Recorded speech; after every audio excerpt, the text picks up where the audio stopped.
안녕하세요. 진달약사입니다. 오늘은 그 만성 두통으로 고생하시는 분들을 위해서 만성 두통의 원인들과 영양요법에 대해서 말씀을 드리려고 합니다. 어떤 기질적인 질환이 있는 경우를 빼고를 제가 이제 생각해 본 경우고요. 그 만성 두통이 올 수 있는 원인들을 한번 생각을 해보고 그거에 쓰는 영양요법들을 같이 소개를 시켜드려 볼게요. 저는 그 뇌로 이렇게 산소와 포도당이 충분히 공급이 되고 있으면 두통이 오지 않는다고 생각을 합니다. 그런데 어떤 원인에 의해서 충분히 산소와 영양분이 혈액에 의해서 이렇게 운반되지 않을 때 두통이 온다고 생각을 하고요. 그럴 원인들을 한번 제가 말씀드려 볼게요. 첫 번째는 혈액량 자체가 부족한 겁니다. 혈액량이 부족한 경우를 생각을 해보면 이제 그 일단 혈액을 만들 원료 자체를 충분히 섭취하지 않고 있을 때, 그러니까 거의 그 혈액을 만드는 뭐 원료인 뭐 철분이나 엽산 이런 것들이 그 동물성 식품에 되게 많이 들어있거든요. 근데 이제 너무 채식 위주의 식사만을 하신다거나 아니면 뭐 위나 장이 안 좋아서 이제 어떤 영양소의 흡수를 잘 못하고 있는 분들이라든가 이런 분들은 그런 피를 만들 원료가 부족해지기 때문에 피의 양 자체가 혈액량 자체가 줄어들 수밖에 없겠죠. 그런 경우가 있고 또 이제 그 혈액량 자체가 너무 많이 빠져나가서 부족해지는 경우, 특히 이제 여성들 같은 경우 폐경 이전에는 그 달마다 생리를 하기 때문에 이렇게 그 혈액이 많이 빠져나가고요. 또 이제 그 자궁 근종 같은 게 있는 분들 같은 경우에는 생리양이 과다하게 많아지면서 굉장히 많은 혈액량이 이렇게 밖으로 배출이 되거든요. 그래서 그런 경우에는 몸에 충분한 만큼의 혈액이 부족해지다 보니까 그게 이제 뇌 쪽으로 가는 혈액량도 줄어들게 돼서 두통을 유발할 수가 있습니다. 그런 경우에는 혈액을 잘 만들어낼 수 있는 원료들을 충분히 공급해 주는 게 중요한데 많이들 아시다시피 철분이 가장 중요한 원료고요. 그다음에 엽산, 비타민 B12 이런 것들이 그런 혈액을 만드는 데 가장 중요한 원료 성분이 되고요. 한방 성분으로는 뭐 사물탕이라는 성분도 있습니다. 이런 것들이 이제 혈액을 잘 만들어내서 혈액량이 충분해지면 뇌로 가는 혈액량도 좀 늘어나겠죠. 그러면서 두통이 좋아지는 경우가 아주 많습니다. 그리고 두 번째는 혈액량은 적당한데 이제 순환이 잘 안 돼서 머리까지 잘 공급이 안 되는 경우입니다. 그래서 그 머리 쪽으로 충분히 이렇게 순환을 시켜줘야 되는데 순환이 안 돼서 그러는 분들 같은 경우에는 먼저 이제 심장에 힘을 좋아지게 해서 이렇게 펌프질을 잘 해줘야 여기까지도 잘 밀어 올릴 수가 있기 때문에 코엔자임 Q10도 도움이 되고요. 그다음에 이제 혈액 순환제 중에서는 은행잎 성분이 특히 이런 상부 쪽 혈액 순환에 좋기 때문에 도움이 됩니다. 그리고 피크노제놀이라고 소나무 껍질에서 추출한 그 뭐 혈액순환제 겸 뭐 림프순환제가 있는데 그것도 두통에 이렇게 도움이 되는 경우가 종종 있습니다. 그리고 이제 더 좀 노년기의 두통 같은 경우에 이제 혈관이 이렇게 좁아지고 혈전 같은 것이 이렇게 쌓여서 혈관이 좁아져 있는 경우에는 좀 혈전을 녹이는 작용까지 있는 그런 나토키나제 성분의 혈액순환제가 더 도움이 될 수가 있습니다. 그래서 아까 두 번째 순환이 잘 안 돼서 머리 쪽까지 순환이 안 돼서 오는 두통인 경우에는 이런 성분들을 참고하시면 될 것 같습니다.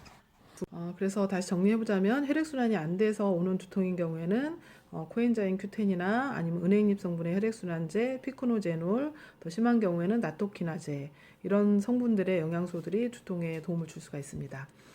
세 번째는 이렇게 목 근육이 뭉쳐 있는 경우에요.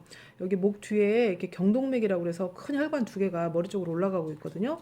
근데 여기 근육이 꽉 뭉치게 되면 그 뭉친 근육이 밑에 혈관을 누르게 됩니다. 그래서 머리 쪽으로 순환이 안 되게 돼요. 그래서 목 뒤가 뻣뻣해지면서 이렇게 머리가 아프신 경우 많이 있었을 거예요. 그런 경우에는 이제 목 근육을 잘 풀어주는 게 되게 중요한데 직접적으로 이렇게 지압이나 물리치료를 통해서 근육을 풀어주는 것도 굉장히 중요하고요.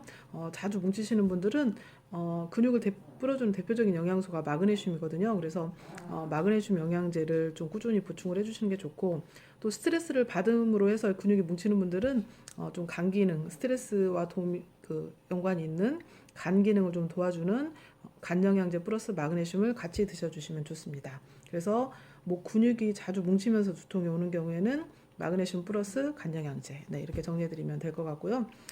네 번째는 소화가 안 되면서 두통이 오는 경우입니다.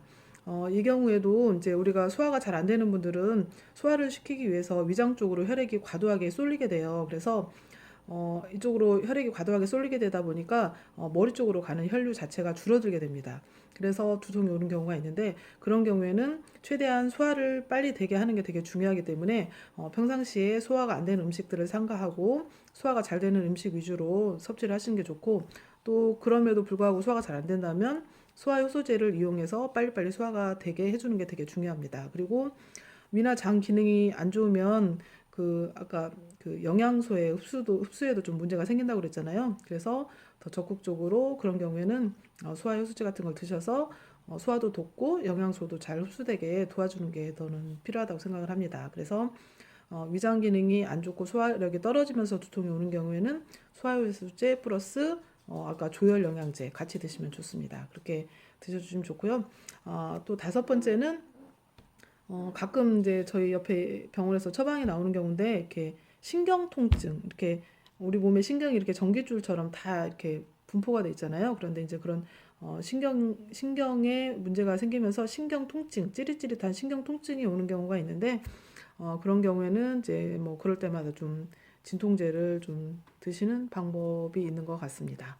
그래서 두통이 오는 원인이 물론 더 굉장히 다양하게 많이 있을 것 같은데 이제 제가 봤을 때 좀 흔하게 접하게 되는 그런 두통의 원인이 이런 것들이 있더라고요.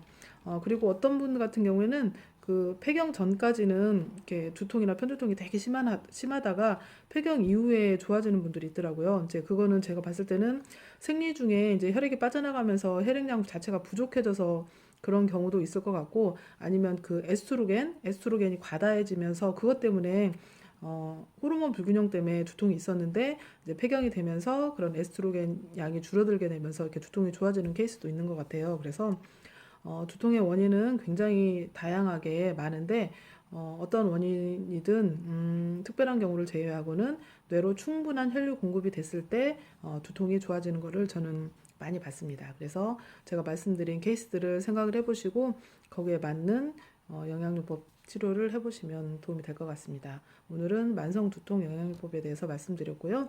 이것이 좀 도움이 되셨으면 좋겠습니다. 감사합니다.